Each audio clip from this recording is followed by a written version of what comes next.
Hey friends, you probably haven't seen much of me on any social platform for a couple weeks because I got COVID. But I'm better now. It's been a couple of weeks. I am almost completely better. Super grateful for that. My case was not super serious. It was just kind of like having a flu followed by a cold, which was not fun. But I am grateful that it wasn't like a long haul case or a case that sent me to the hospital or something.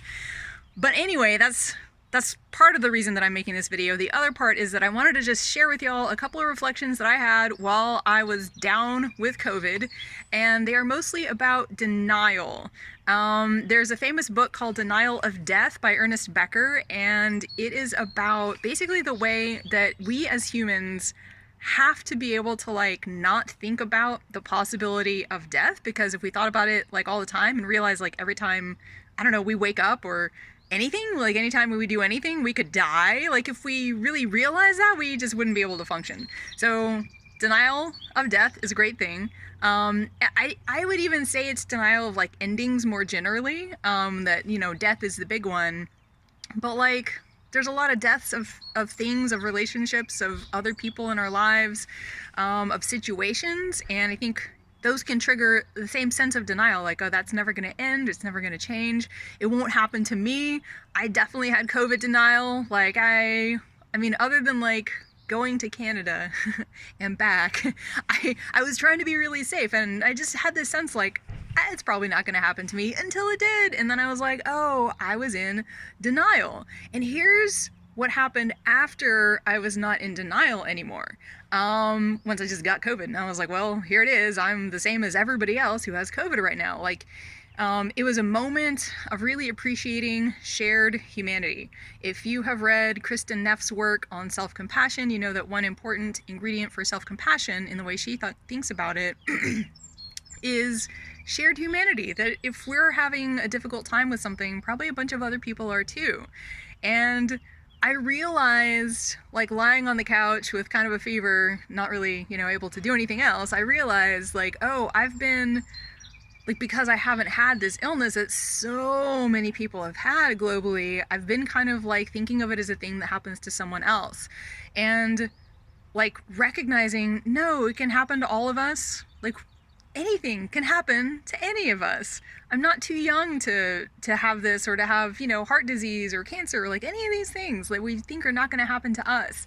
And it may sound like a gloomy thing to realize, but honestly, it made me realize how much of the freshness and aliveness of life I tend to miss because I don't think things are changing or are going to change.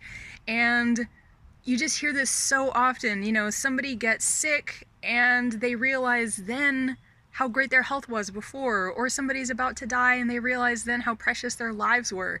And it just, for me, it was like a big wake-up call to not take things for granted, and to not overlook all the amazing opportunities and situations and blessings that I have in my life, and especially like all the wonderful people.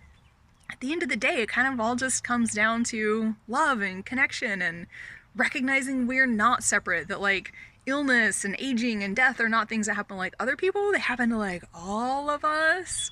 And yeah, so I'm feeling super grateful to get to be outside again, to be able to stand up for more than like 5 minutes without wanting to lie down again, but also to like literally be allowed to leave the house. I was in quarantine for a while. So anyway, that's my little insight that I had while I had COVID, and I hope this is helpful to y'all. I think it applies to more than just COVID, you know, to really all the circumstances of our lives. So if my wake-up call can serve as a wake-up call also for you without you having to have COVID, or if you've already had it, as like an opportunity to refresh that sense of gratitude. I mean, if you're out of it, lots of people are still dealing with this illness. And man, that's brutal. My heart totally goes out to y'all. But anyway, I hope this is helpful. Let me know your own reflections, please, in the comments. And take care, everybody. Be well. I hope you're getting vaccinated. I can't look forward to that vaccine enough myself. All right, bye, y'all.